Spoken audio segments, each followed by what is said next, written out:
تخيلوا معايا اتنين عايشين في بيت فيه 3 أوض، أوضة لكل واحد فيهم محدش بيدخلها غيره. الأوضة دي بتمثل كل حاجة هو عارفها عن نفسه، اللي بيحبه واللي بيكرهه، اللي بيريحه واللي بيتعبه، احتياجاته، مخاوفه وأحلامه. وفي أوضة تالتة، الأوضة المشتركة، الأوضة اللي فيها كل حاجة هما الاتنين عارفينها عن بعض. تخيلوا معايا لو الأوضة المشتركة هي أصغر أوضة في البيت، إزاي نكبر الأوضة دي؟ وإزاي نخلق مساحة حقيقية للتواصل والتفاهم والدعم؟ أنا رحاب أسامة وبرحب بيكم في حلقة جديدة من Dare to Dare.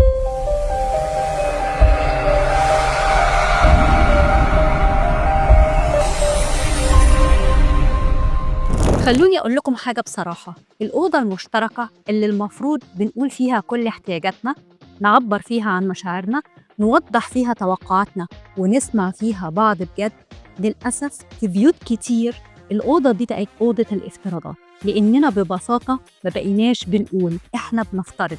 ما هي المفروض تحس بيا، هو المفروض يفهمني من غير ما أتكلم، هي المفروض تقدرني، هو المفروض يعرف لوحده.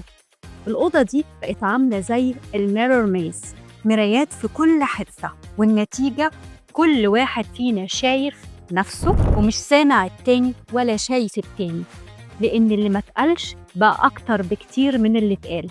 ومع الوقت ما بنسمعش غير صوتنا وما بنشوفش غير اللي احنا عايزين نشوفه. والأوضة دي ما بتكبرش، بالعكس بتضيق أكتر وأكتر، وبتبقى شكل من غير روح. علشان الأوضة دي تكبر ونكسر المرايات ونشوف بعض بجد، احنا محتاجين نعرف أكتر عن بعض ومحتاجين نتكلم. بس في أوقات كتير اللي بيحصل حاجة تانية، يا إما بنتكلم من مكان رد فعل، لوم وعتاب، واللي قدامنا يا يدافع يا يهاجم يا ينسحب، والنتيجة الكلام بيوجعنا أكتر ما يساعدنا.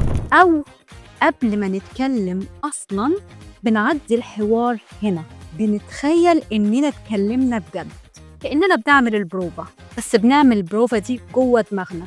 ناخد المايك، نقوم بالدورين، نكتب السيناريو ونحفر النهاية.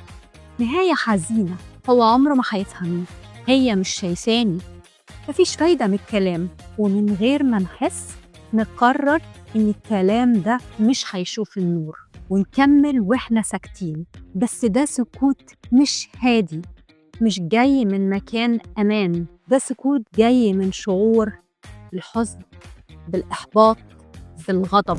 ومع كل مرة بنسكت فيها الفجوة ما بيننا وبين اللي حوالينا بتزيد، وكده حياتنا بتتملي بحوارات ما شافتش النور، حوارات مفقودة أو missing conversations. خليني أسألك سؤال، مين اللي قال أصلاً إننا بنتكلم نفس اللغة؟ ومين اللي قال اللي بنقوله لنفسنا هو الحقيقة؟ يمكن المساندة بالنسبة له إنه يوفر كل الطلبات، وبالنسبة لك إنه يسمعك آخر اليوم، أو حضن تحس فيه بالأمان. يمكن الاهتمام بالنسبة له إنك تكوني فاضية ليه لما يجي في البيت، وبالنسبة لك إن البيت يكون مترتب والولاد ناجحين في دراستهم، وده أوقات كتير بيخليكي مشغولة عنه. يمكن التقدير بالنسبة له كلمة شكراً، وبالنسبة لك إنك تشيلي معاه المسؤولية وتهوني الحمل عليه، وبتعبري عن تقديرك بالفعل مش بالكلام. شفتوا؟ إحنا ممكن في الظاهر نكون بنتكلم نفس اللغة، لكن نفس الكلمة عند كل واحد فينا ليها معنى مختلف، والمعنى هو اللي بيحدد السلوك والفعل. في مقولة لمارشال جولد سميث بتقول What got you here won't get you there، يعني الطريقة اللي وصلتك للي انت فيه دلوقتي مش هي اللي هتوصلك لمكان مختلف. وهنا اسألي نفسك بهدوء، هو أنا فعلاً في المكان اللي بتمناه؟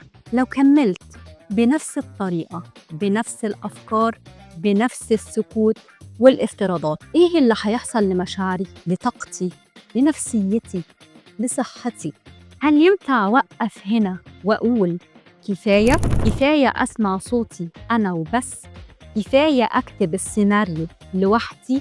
كفاية أفترض النهاية من غير ما أسمع الطرف التاني؟ علشان الحوارات المفقودة تطلع للنور، إحنا مش محتاجين نلوم ولا نعاتب ولا نسكت، إحنا محتاجين نبُص جوّه ونتكلّم من مكان وعي، من مكان فضول ورغبة حقيقية إنّي أعرف أكتر عن الطرف التاني، ومن هنا من مكان وضوح مش افتراض نتعلّم لغة بعض ونتكلّم لغة بعض حتى لو مختلفة عن لغتنا، ونحترم اختلافاتنا لإنها جزء من هويتنا. لمّا الحوارات تطلع للنور مش أكيد إن النتيجة تكون وردية، بس الأكيد إنها حقيقية مش افتراض.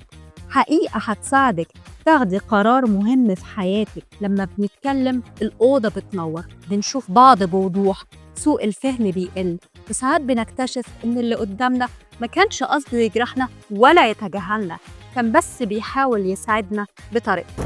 يا ترى فين في حياتِك محتاجة تكبّري الأوضة المشتركة، وأي حوار لسه جوّه ومستني يطلع للنور؟